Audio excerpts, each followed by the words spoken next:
Welcome into the Paul Farrington Show, our divisional reaction show. Paul joined by Robert Ziggy Ziegler at the University of Virginia and Zach Bloomquist, the best executive producer in the game. Jack is not with us today, a little bit under the weather, but he should be back soon. He's been battling a cold lately, so hopefully Jack starts to feel a little bit better. We wish the best for him. He'll be back soon. We know that everyone is excited to hear his takes on the NFL playoffs right now. Please remember to like, comment, and subscribe to this channel. We are almost at 8,000 subscribers as of this video. Hopefully today, Tuesday, we can push over that 8,000 number. We're chasing down 10 by the Super Bowl. That's our goal. It might be a little high, but we're hoping to get there. And, I do have to say, Zach, I loved when you threw the Packer helmet up here for fun, to make fun of me a little bit. But now that they're out, I think the Packer helmet can come off of Superman's head until next season when Jordan Love starts breaking the NFC North fans' hearts for another year in a row. So I'm going to throw it back over to you until later. Finally, the reign of terror this season from the Packers has come to an end. It was scary. There were a couple moments there, third quarter, fourth quarter. I really thought we were going to be looking at the Packers in the Super Bowl. But we'll talk about the Packer 49er game a little bit later. We'll get to all the games this weekend, but we'll start off by talking about this. If you asked anyone coming into this season, who are the tier 1 quarterbacks in the NFL, you would have got the same 3 answers every single time. You would have got Patrick Mahomes, Josh Allen, and Joe Burrow in some order. But now, this offseason coming up, when you ask that tier 1 quarterback question, you're going to have Patrick Mahomes. You're going to have Josh Allen. You should still have Joe Burrow. And you're going to have No, I'm kidding. You're going to have Lamar Jackson. He will be... Take it easy. Take it easy. He will be the 4th quarterback in that list right there. And think to be fair, Lamar should have been there this offseason. People who didn't think he was a tier 1 quarterback, I think that was ridiculous. Well, I think most people would have had him at tier 2 coming into this season. And I think that was probably the right spot for him. He's great. He is great. And tier 2 quarterback, we're still talking about a superstar. But those 3 guys, I thought, were very clearly number 1. And you know what? Agree to disagree. It's that's part of the beauty of this right here. But halftime, 10-10, goes into the locker room. We talked about him going into the locker room early. You could see he looked disgruntled on TV. Not the start that the Ravens wanted. They're playing the upstart Texans. And at halftime, everyone's talking about the same narrative. Can the Ravens overcome the playoff woes, the Lamar Jackson playoff woes? And man, they came out in the second half and beat the crap out of Houston. Houston did not belong on the field with them in the second half. DeMeco Ryans said that's why he's the MVP. Isaiah Likely said at halftime, Lamar Jackson spoke to the team. They said, when the leader talks, you listen. This year, Lamar Jackson has proven to be worth every penny of that 5-year, $260 million deal he signed. And the Ravens were never going to let him go this offseason. People talked about it and think about it, Ziggy. We were on this show going through teams saying whether or not they would want Lamar Jackson or not based on reports. How crazy is that at some point this offseason, there were fans, myself included at a moment for the Vikings, who doubted wanting Lamar Jackson for their team. I can't get over that. Yeah, I mean, I've seen a lot of people fixating on a bizarre stat that Lamar Jackson at 152 yards passing this game. Way to completely miss the point, right? Lamar Jackson, of course, 100 yards rushing with 2 touchdowns. But most impressively, I mean, he just navigated this game well at every moment he needed to in the second half, right? He knew whether he should be staying in the pocket, whether he should be scrambling, whether he should be passing early. Lamar Jackson, we've seen it this year. When you just put an okay offense around him, we're not talking the San Francisco 49ers here in terms of skill positions. Get him competent receivers who can get separation, a decent run game. He's been doing all this with Mark Andrews. He doesn't even need the elite tight end. Lamar Jackson is a one-man offensive show, and we were saying it all offseason. The teams that weren't going for him, it was just crazy to see people doubting Lamar. I don't think anyone's going to doubt Lamar again coming into a big legacy game. No, if you could offer me Lamar Jackson this offseason to the Vikings, I'd give a foot for him. The guy's been unbelievable this year. And you're right. Without Mark Andrews, without a couple of the really good running backs and J.K. Dobbins and Keaton Mitchell both getting hurt, this offense feels like they really haven't lost too much of a step. Mitchell was explosive in the run game, but Lamar Jackson can take care of that himself half the time. it's a really difficult team to defend. And when you pair that with the ferocious defense, now not an all-time defense, in my opinion, just a very, very good defense that is arguably the best in football, that's what makes this Ravens team, so complete and so difficult to stop. And now you get Kansas City at home. Remember, at home is important for the chance to go to the Super Bowl. It feels like it's finally Lamar Jackson, the Ravens' time. And I'm not sure if there's anyone else in the NFL right now or in the AFC that could beat the Chiefs except for this Ravens team. Can you think of one?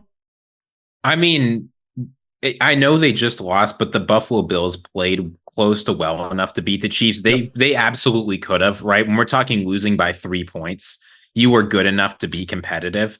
Otherwise, no, I think those are the only two teams that really stand a chance of beating the Chiefs. Except maybe a healthy Joe Burrow and the Bengals. We've seen them do it before. But as it stands right now, this Ravens team, they have the best shot out of anyone to go in there and take down the Chiefs, or not even go in there, to have the Chiefs come in to their stadium. And it feels to me like, though, that this is their time. And Mark Andrews might come back.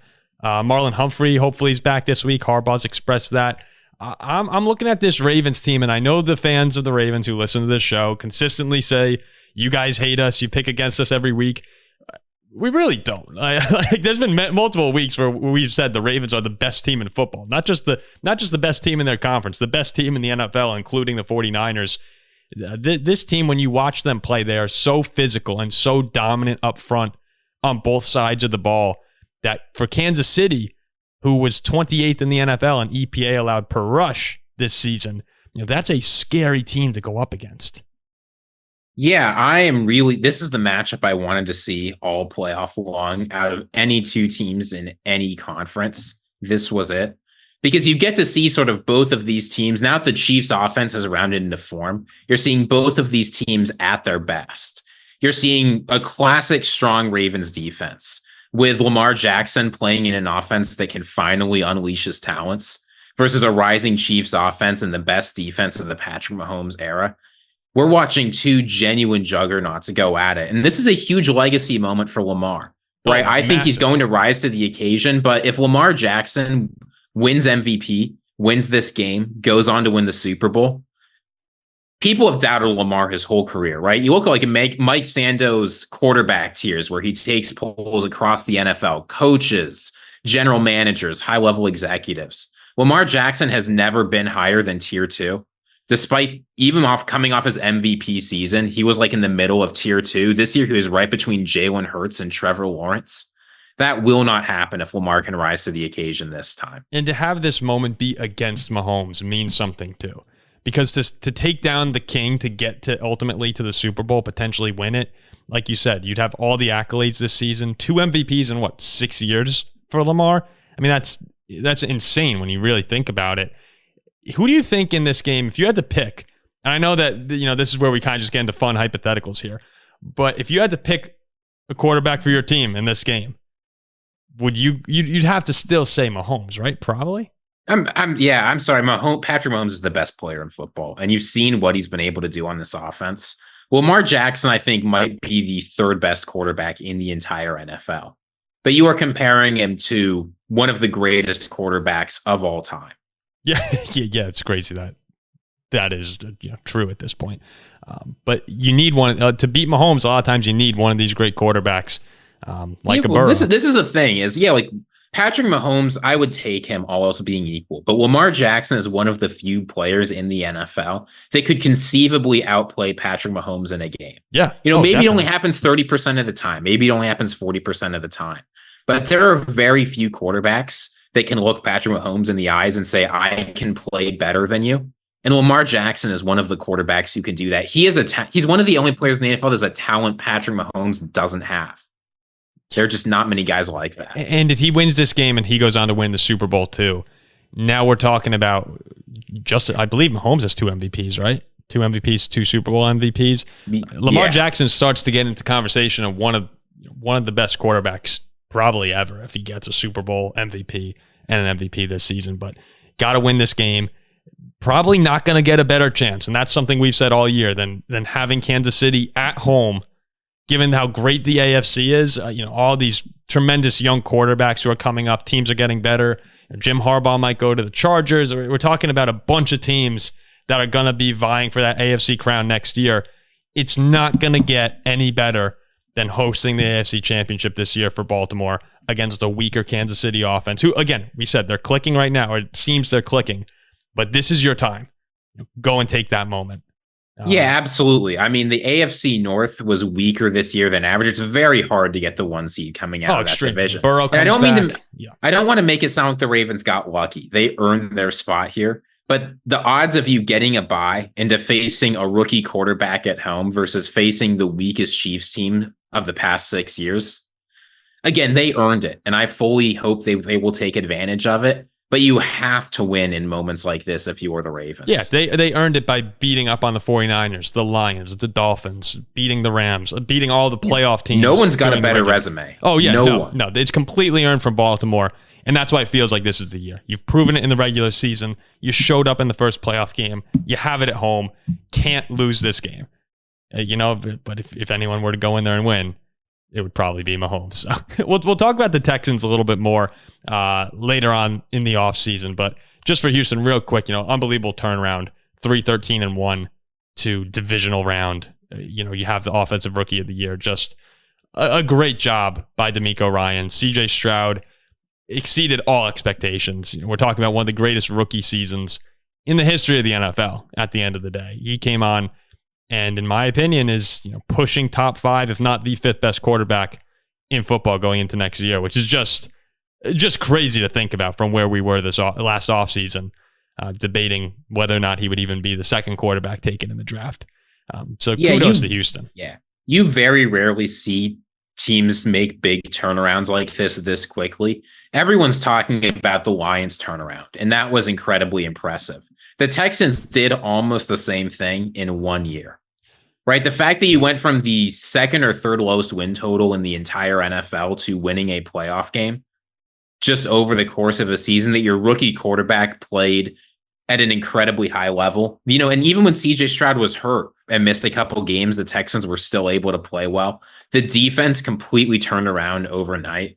I mean, you asked me to make a list of some of the teams you'd like to be a fan of most in the NFL, which teams have the brightest future. The Texans are very, very high on that list. Oh, they have to be. I mean, we'll reveal that full list a little bit later on in the episode. But Houston, yeah, a good time to be a Texans fan. Get Tank Dell healthy, get some more pieces on that defense.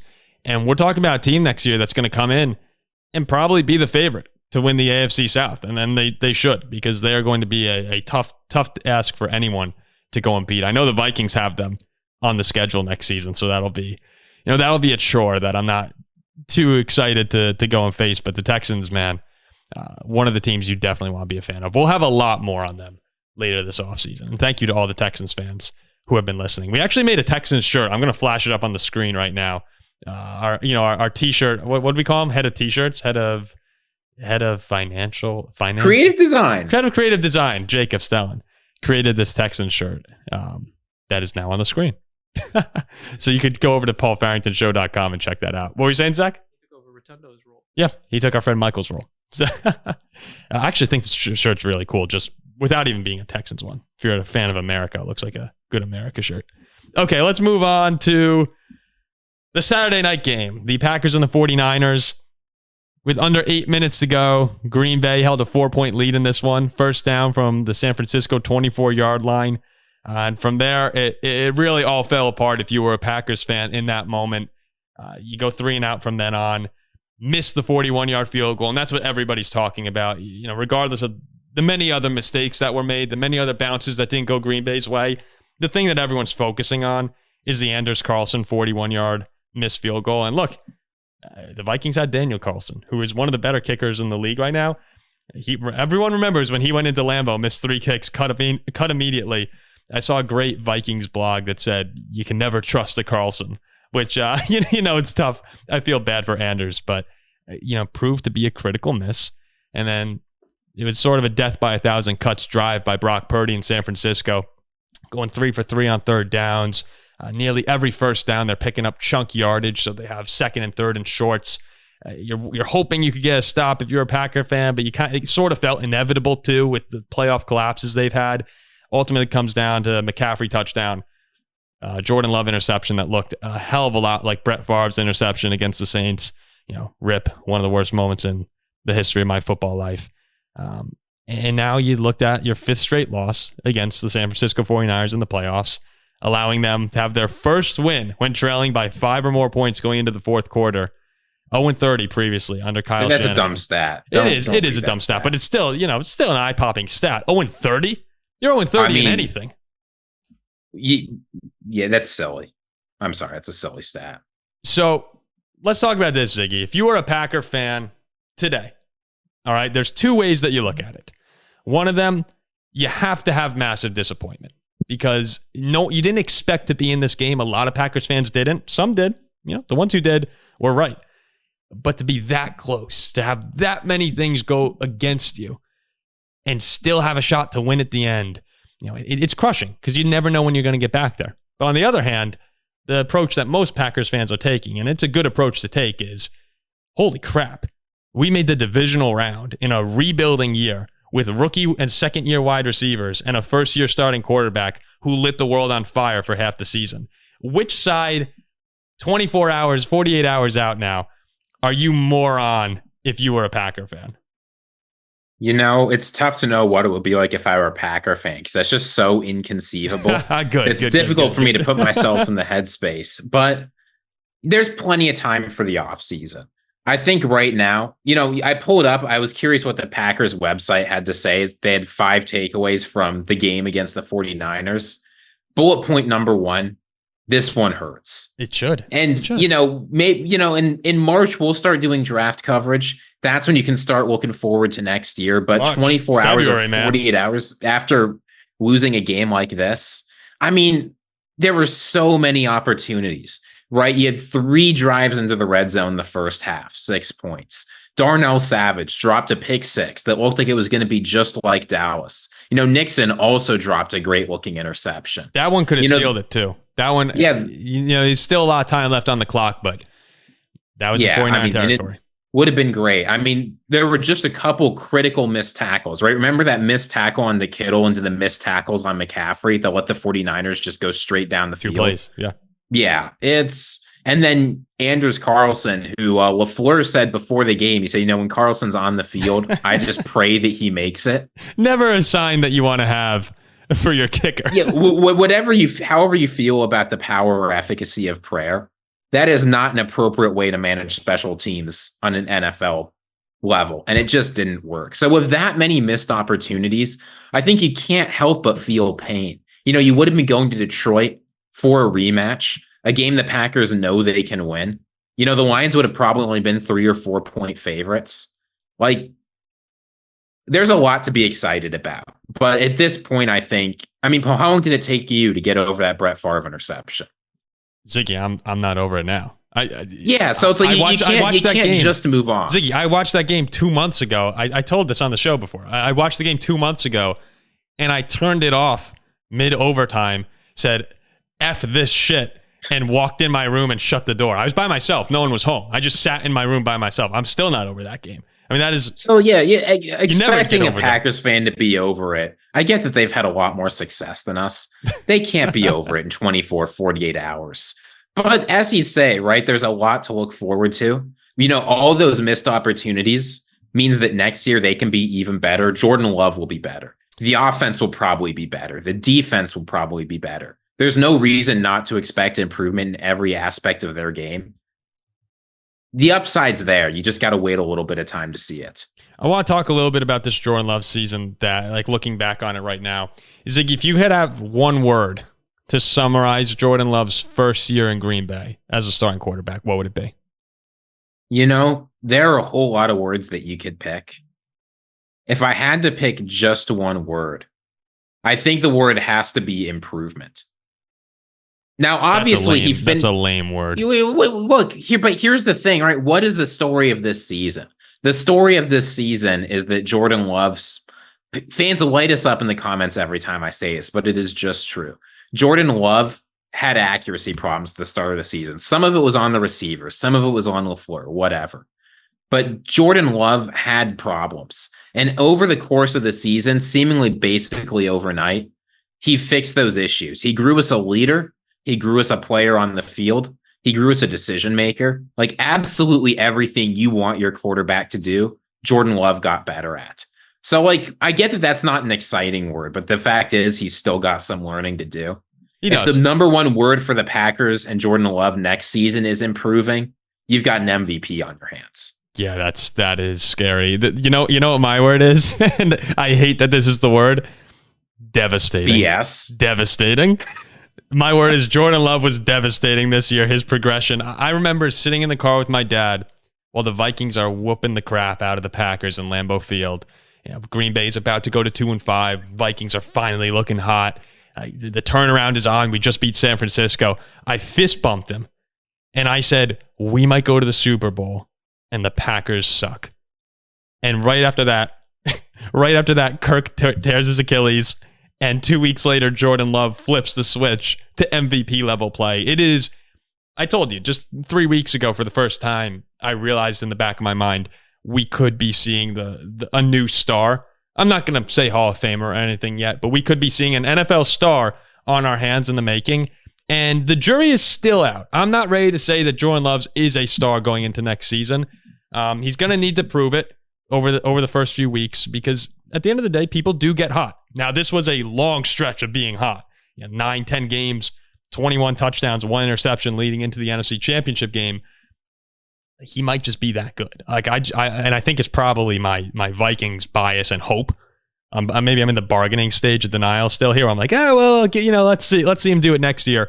But all the signs are there for this Green Bay offense to be absolutely lethal going into next season. If they fix the defense, maybe their Wink Martindale rumor or Packers fans want that to happen. Go get your defensive coordinator to come fix up this defense, and maybe Joe Barry 6th round. I don't know. They were impressive at the end of the year. I kind of doubt it. But this team, this team could be really scary. So I'd say devastating. I saw a great question, Zach. I want to loop you in on this too because it involves one of your guys in the 2020 NFL Draft. The first 5 quarterbacks taken were Joe Burrow number 1, Tua number 5, Justin Herbert 6, Jordan Love 26th, and Jalen Hurts 53rd. Now, Rick Spielman, the former Vikings GM, did you guys see this reel? Ranked Jordan Love number 1 on that list. And I sat back and went, okay, this is probably why content Rick got farming. Fired. We've done a little bit of that before. This is probably why Rick got fired, if that's actually his take. And Jordan Love, very good. But Joe Burrow has to be 1. I want to ask you guys, if you had to rank those dudes 1 through 5, where would you come down? And please, for the love of God, do not say Jordan Love, number 1. If I'm realistically, here's the fact. Jordan Love has played as good as anyone in that class, but it was only over a 12-game stretch. Yep. So Joe Burrow, for me, has to be number 1 after how much we've seen out of him. I'm actually a little bit worried after this year, seeing how bad he looked of that calf injury. Players get hurt in the NFL. It just happens. But he still has to be number 1 just for how much he's shown.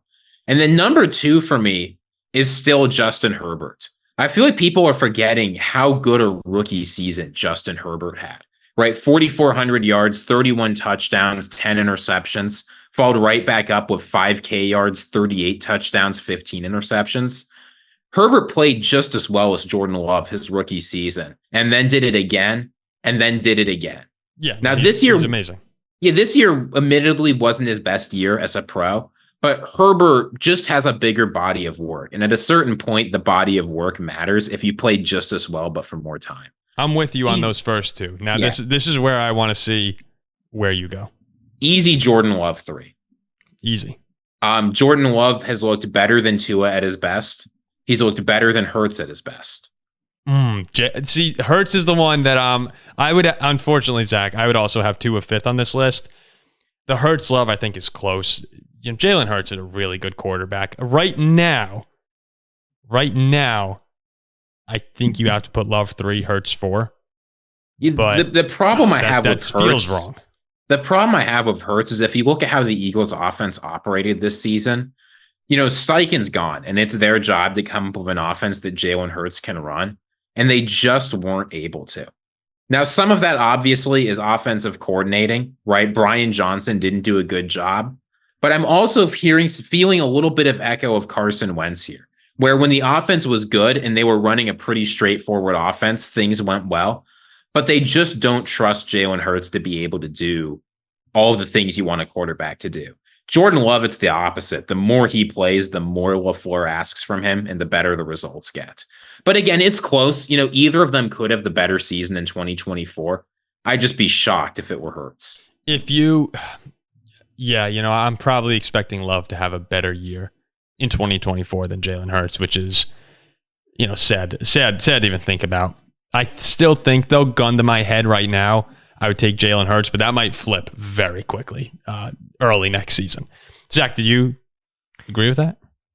Yeah, my list is Burrow, Herbert, Hurts, Love Tua. Yeah, I think that's where I'm at. This tells you how bad it is to be a Dolphins fan. He can't disagree with his quarterback being the worst from his draft class among starters. Yeah. I think Love could easily be 3 on that. And after this season, probably should, but I feel like there's more.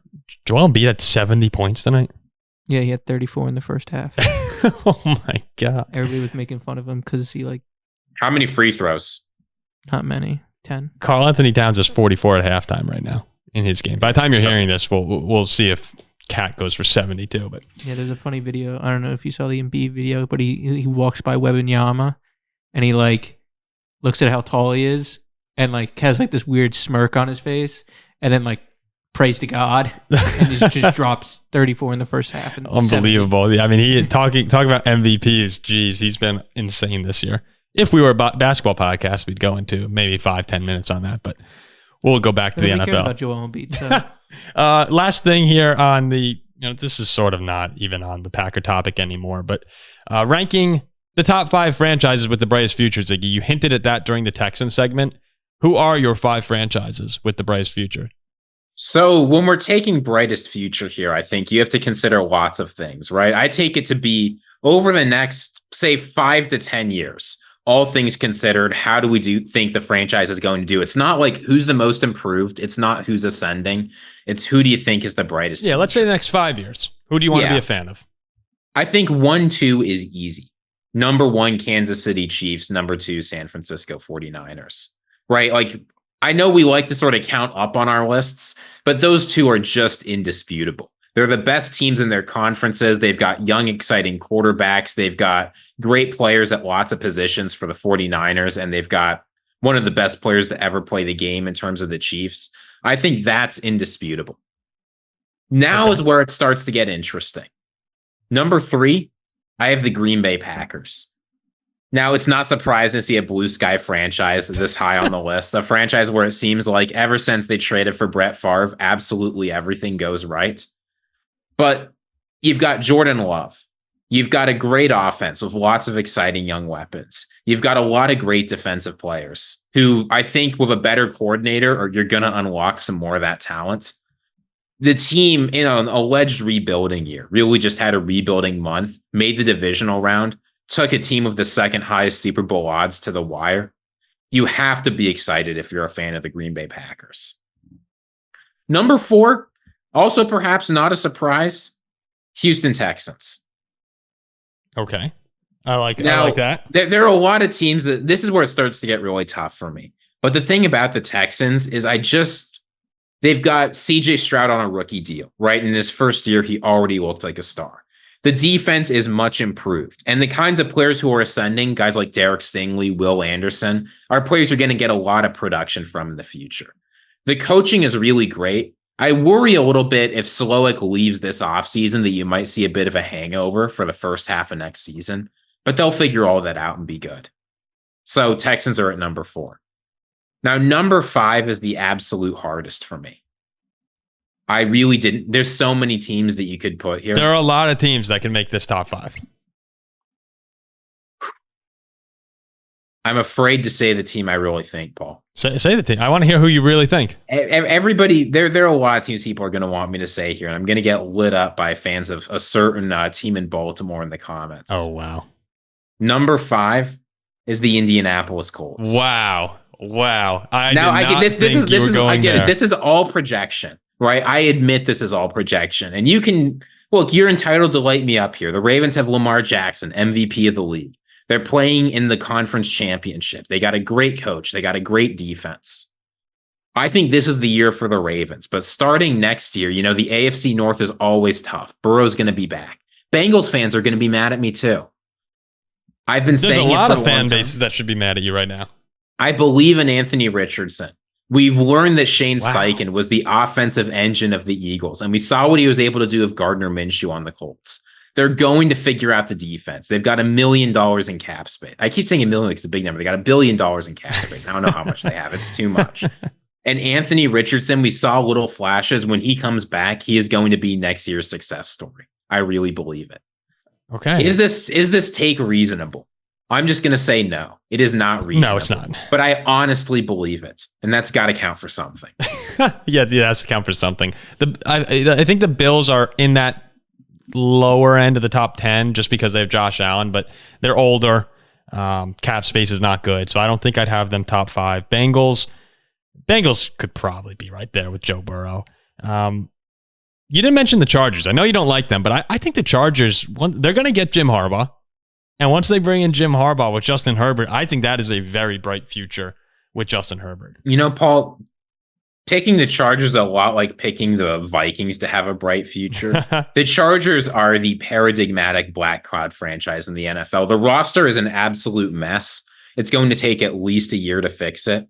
And as much as I believe in young quarterback Justin Herbert, the cap hits are going up. We haven't seen anything to suggest they're going to get the general manager position in order. And it's just going to be tough for them to get it done. Is it crazy to question you on the 49ers at 2? I think that they are an aging roster with a quarterback I don't particularly trust in Brock Purdy. Kyle Shanahan is the best thing that they have, in my opinion. He's the most valuable asset on that team. You have a top 3 head coach GM tandem with at least a very good young quarterback.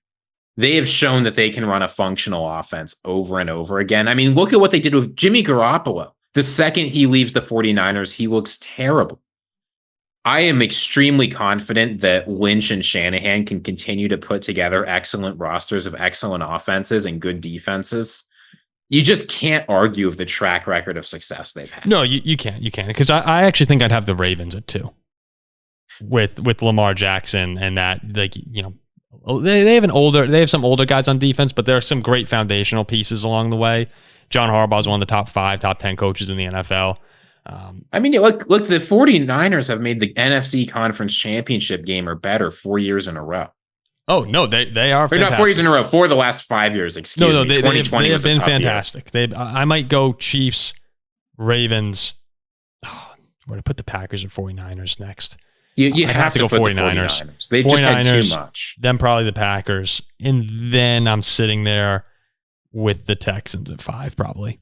That would be my top 5. But I think the Chargers are right there. I think the Bengals are right there as well. You have to with Burrow. You have to. They're just amazing. I'm saying wait until next year, Paul. Wait until next year. You're going to see. All right, you're going to see. Let's go on to a ridiculous story right here. 60 minutes, Ziggy. The Detroit Lions are 60 minutes of high-level football away from going to the Super Bowl. I don't know if I can take this as a Viking fan, honestly, because this has been a spectacular run. It's been fun to watch, but the whole time as a Viking fan, I've been sitting back thinking, oh, this is pretty cute, isn't it? The Lions are having their moment here. The Detroit fans are happy. Our good friend Tom Monroe is cheering like crazy. Our friend Alex is at the Lions bar in New York City going nuts. But then finally during the game this weekend, I'm watching it with my dad. And when the Lions were about to punch their ticket, he just goes, I can't have the Lions win a Super Bowl before the Vikings. And I looked over and went, oh my God. Yeah, I can't. That just can't happen. The Lions, the cursed Lions, are now sitting in a position where if they have 2 really good games, they're going to be Super Bowl champions before the Minnesota Vikings. And that would drive me up a wall. I'm seeing all the memes right now about the Cowboys and how the Lions have made more NFC championship games than Dallas this century. That could be us soon. And I'm very happy for the Lions fans to have had their moment. And it's nice to see everyone so thrilled, finally get out of this miserable pit they've been in for so long. But to go and win the Super Bowl, that's where I draw the line, because this is still rivalries here. We talk nice about the Packers, we talk nice about the Lions, but these are still rivalries, and I can't go see Detroit win the Super Bowl. So tell me, with the way Jared Goff has looked, with the way that this offense has risen to the occasion in big moments, do I have to worry about the Detroit Lions getting a Super Bowl title right now? Of course you do. I mean, look, yeah. When you make the conference championship game, you always have a chance. But this Lions team isn't just any old team that made the conference championship game, right? I get that they've played 2 close games up to this point against the Buccaneers and the Rams. But the 49ers played one of the worst games of their season last year. The Lions have a rocking offense. They've got a defense that can drive a lot of quarterback pressure. And they've got an excellent run game. We talked about it a little bit in our reaction. They can drive pressure, but sometimes they can get neutralized. Look, they can, sure, sometimes. Hutchinson's going to have a big game. We'll talk about this a little bit more in our preview game, right? Or our preview show where we look at this game a little bit more closely. But all of the things that you want to do against the San Francisco 49ers, the Lions are capable of doing at a high level. Now, there are some things to worry about, right? There's a reason that they're not favorites going into this game. But the fact is, this Lions team, they have character. They've got an identity. They have a lot of strong players. They had some championship DNA today with Zach Ertz. They did. They did. Deebo Samuel only has a 50% chance of playing. There's a decent chance he misses the game. There is absolutely a world where the Lions are able to beat the 49ers. And the moment has not proven to be too much for Jared Goff either. That's something that you have to be having a huge sigh of relief if you're a Lions fan right now, is that there are games where Goff crumbles. There really are. I know we've had Lions fans in the comments section before saying, why hate on Jared Goff? It's not hate on Jared Goff. Sometimes he has games that he just falls apart. That happens. But they're becoming fewer and farer in between. And it is actually starting to get to the point now where it's fair to say, okay, maybe you shouldn't bring that up, Paul, because he's been awesome. And yes, I'm sorry, go ahead. I was going to say, Goff sometimes has bad games, but it doesn't have to do with pressure. Right? People seem to forget that Jared Goff went to the Super Bowl. And if it wasn't for Bill Belichick coming up with an all-time great game plan, Jared Goff would have won a Super Bowl. See, I actually do think it has to do with pressure in another way. When you can get to Jared Goff, then he can sometimes, start to get a little antsy and make mistakes. But he's been great. He's been really good. And when the Lions have needed it, he's delivered. They didn't give the ball back to the Rams in the wild card round. Against the Bucs this weekend, when the game was tied, the Lions offense really took over. You saw the drive chart in the second half, 3 straight touchdowns, I believe, to seal the deal and send them off to the NFC Championship game. You have Ford Field chanting his name. Jared Goff has been playing really good football in the playoffs, and they're going to need it because the 49ers are not going to come out sloppy against Green Bay. It just will not happen. As long as it's not raining, Brock Purdy should be better than he was. And those are actually real concerns, by the way, about Purdy in the rain. You are dying for some sort of storm if you're a Lions fan, because that's not good. But what I love about this Lions team, and I've kept going back to it, Jahmyr Gibbs is so fun to watch. I think he is just, there's so many different things you could pick out there, but he is a big X factor in this game because he adds the element of explosion to this Lions offense, and he took over, to me, down the stretch of the Buccaneers game. The 31-yard touchdown run. They had a big drive to take the lead. Went 75 yards in 5 plays. Gibbs accounted for 57 of those. I love this rookie. I think he's just great. Yeah, I mean, the rookies have done so much for the team this year, right? Between Jahmyr Gibbs, Sam Laporta having one of the best rookie tight end seasons ever, Brian Branch, a consistent producer for this team. This Lions team just has so many young players driving value. And I think this is part of why I really like them heading into the 49ers, is what you want when you're talking about teams that can produce at a high level into the playoffs. What you want are teams with a great coach and a consistent identity. And we've seen it with Dan Campbell. He has been the same guy since he showed up day one. And the Lions, they don't always draft who people want. They don't always sign the free agents people want, but they have a culture and an identity. And the fact is, yeah, there's a reason why they played everyone in week 18 when they didn't have to. It wasn't because there was the tiny chance they move up to the 2 seed. It's because the Lions play to win every single game. Now, sometimes, it's unfortunate. Guys get hurt, that happens. But when you're heading into the playoffs, when you have to go into a hostile stadium, when you're in a must-win conference championship game, what you need is a team that believes in themselves and knows how to play football their way. And if there is a team like that, I think Packers. Yeah, I think the Kansas City Chiefs, right? When it comes time in the playoffs. Yeah, the Ravens, right? Like teams that have an identity and have a certain way of doing things and elevate everyone around them. If they're the 49ers are a team like that, right? But if there is a team that in the NFC that has a chance to go in and physically handle the San Francisco 49ers, it has to be the Lions. Yeah, and you're going to have to keep an eye on the injuries. Jonah Jackson got hurt, didn't return. Frank Ragnow was really tough on Sunday. Finished the game. He'll be playing, but he's banged up too. Laporta still. Brock Wright, their tight end, left the game, and that's why he's done. Yeah, that's why we saw arm. Yeah, Brock Wright. I had class with Brock Wright actually for a year or two. Good player. Yeah, I'll be honest. Lions fans are going to light me up for this. I kind of forgot he was in the NFL because he had such a pedestrian receiving college career. Such a good blocker. Such a good blocker. You forget another tight end out of Notre Dame who really did fly under the radar. I never thought he was going to make the NFL when we were in college, but yeah, he's done a great job. He's done a great job. Yeah, and maybe Cam Sutton plays all right. So I guess I do have to be worried that the Lions, a little part of me will move on here. A little part of me was happy when the Bills lost just because they wouldn't win a Super Bowl before the Vikings. I know that's horrible.